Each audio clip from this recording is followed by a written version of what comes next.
name's Ray. This is Scooter. About 6 weeks ago, a friend of mine called and said that she had lost her puppy. And it was out in the middle of nowhere, far, far away.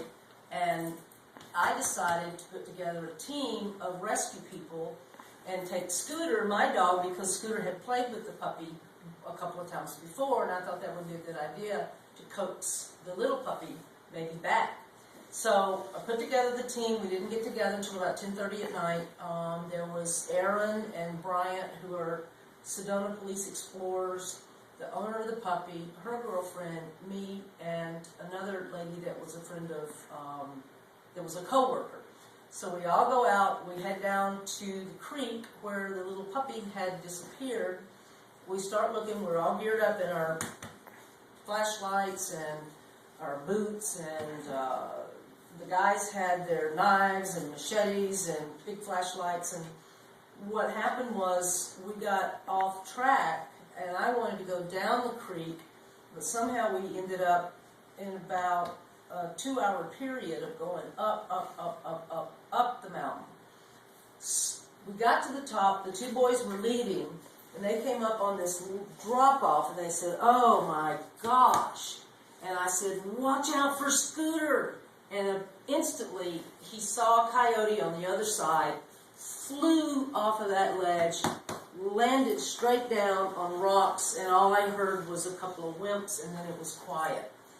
So the boys ended up going about 25 feet up.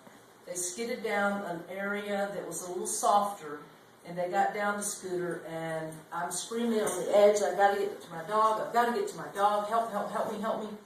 So Aaron basically got down there first with Bryant, the other kid, and they yelled up to me that he just had some broken bones, he had a broken leg, and they made it kind of soften the thing so I wouldn't go crazy, and I said, "You've got to get me." So they came, and Aaron climbed back up the mountain, grabbed me by the arms to drop me about 20 foot down, and we thought it was a ledge, and the dirt there was really, really soft, and I started skidding down. I grabbed a hold of a tree, the tree broke, and I kept skidding down, and luckily Bryant was at the bottom, and I slid into his arms. Then Aaron and I and Bryant went down to see Scooter, and he was completely unconscious. He couldn't, there was no sign of life whatsoever. But me having been a vet tech, I started listening, counting his heart rate. He had all this blood just coming out of his nose. He was basically drowning in his own blood. It was really gross. But I pulled his tongue aside, and I started giving him mouth-to-mouth resuscitation in the side of his lip. I ended up doing that for a long time. Aaron and Bryant, I could hear them because it's very, very quiet in the middle of the night, in the middle of a creek bed with all rocks. And I could hear them whispering that they wanted to get me away from him so that they could kill him and put him out of his misery. Aaron and Bryant ended up getting a hold of the sheriff and 6 firemen. It took them 3.5 hours to get to us and find us. And the sheriff said, "What do you want me to do with the dog?" He said, "I'll use a rifle." He said, "To get rid of him." The other lady that was with us that I did not know said she was going to go back to her truck and get a gun and shoot him. And I put my jacket over him. I laid on top of him, and I said, "You'll have to shoot me first. I'm not going to let you kill my dog." The fireman, the captain, stepped up to the plate. He said, "Guys, get a sheet. We're going to tie 4 corners on it, gently get the dog up, and we're carrying him out." And Scooter finally started kind of opening his eyes a little bit. It took us an hour and a half to get to the highway. We put him in a truck. They transported him back up about 1.5 miles up to where the fire trucks were. The fireman got in the back of that truck with him and said, "Let us know how Scooter turns out." And my friend raced me to Flagstaff at about 6 o'clock in the morning, going about 90 miles an hour on the interstate. And they took him in, and his diagnosis was that he had a brain swelling, a swelling of the brain, a brainstem injury, a broken back, and a contusion behind his heart. What did I want to do? I said, what are my choices? They said, take him to a neurologist in Phoenix. We'll fax all the records and the x-rays. It's going to cost you about $4,000 or $5,000. Dawned on me that Dr. Sparer was in town on Mondays. I get on the phone. I talked to Dr. Sparer. He had worked on 4 of my dogs before. I had the utmost confidence that rather than go to Phoenix, that I begged Dr. Sparer to see Scooter. He was hesitant because of the massive amount of injuries. But I said, look, we're going to Phoenix anyway. Please let us stop by the office. My friend Deb and I brought Scooter here. And Dr. Sparer was hesitant, but I told him, do it anyway. I trust you. His axis or atlas was completely off. His head was completely off.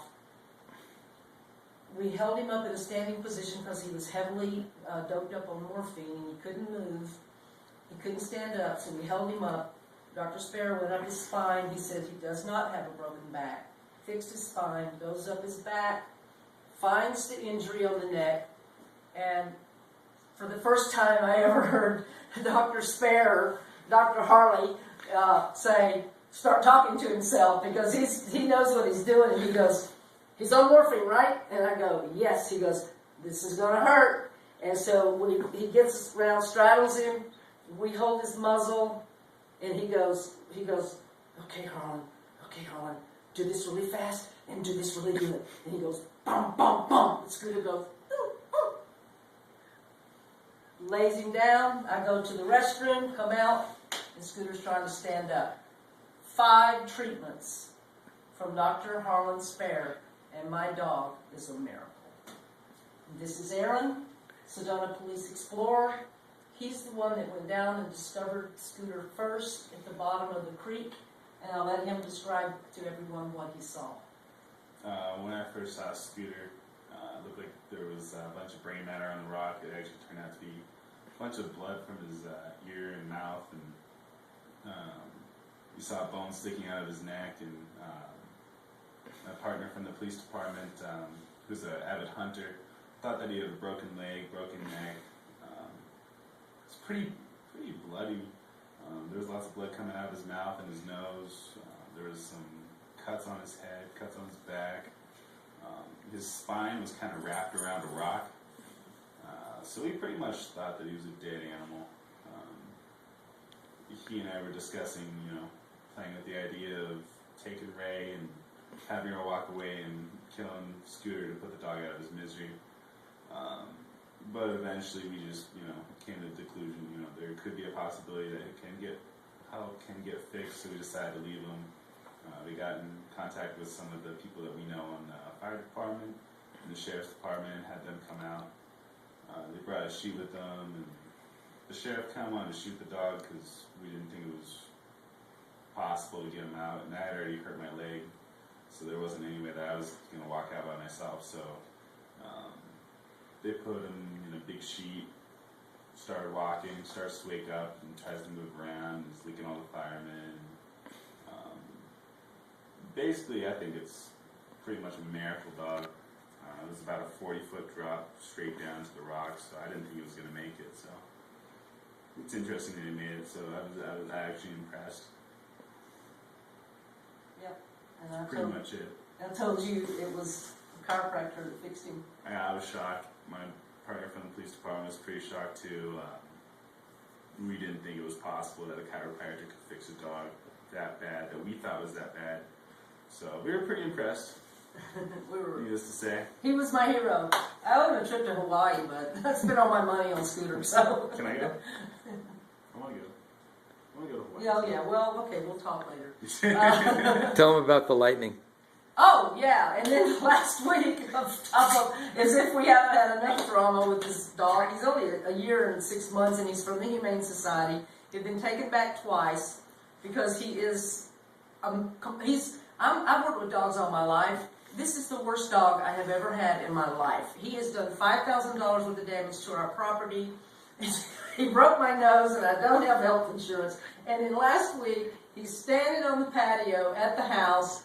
Lightning struck all the lights, the Christmas lights, and then went to him. I was standing behind him. He got hit by lightning. It threw him up, made this horrible noise. I felt the reverberation of it. Threw him up in the air by the tree limbs. He was all balled up, landed about 6 feet out in the ground, and I start screaming, "Oh my God, Scooter got struck by lightning." I scoop him up, I run in the garage, 2 of my tenants come out. He's all balled up like this, and he's completely stunned. I've worked with dogs, like I said, since I was 20, and I've never seen a dog struck by lightning, so I really didn't know what to do. So I just started petting him and loving on him and holding him and rocking him, and I got some peanut butter off the refrigerator and started rubbing it on his mouth because he loves peanut butter, and I thought maybe that would, entice him to open. I touch his eyes, nothing. So I just kept on, and I called my friend. "You gotta get over here, Scooter got struck by lightning." So the time she gets there, she comes skidding up in the driveway, almost hits the house, comes in. We're all 4 people gathered around him, and all of a sudden I go, "Scooter, Scooter," and he goes, and he opens his eyes, and he looks up at Kim, and then I put more peanut butter on his lips, and he starts going. And then his legs, long legs that he has, one leg starts going out, the other leg starts going out, his back leg starts going out. He's laying there for about 3 more minutes. He gets up and goes, wags his tail, and acts like nothing ever happened.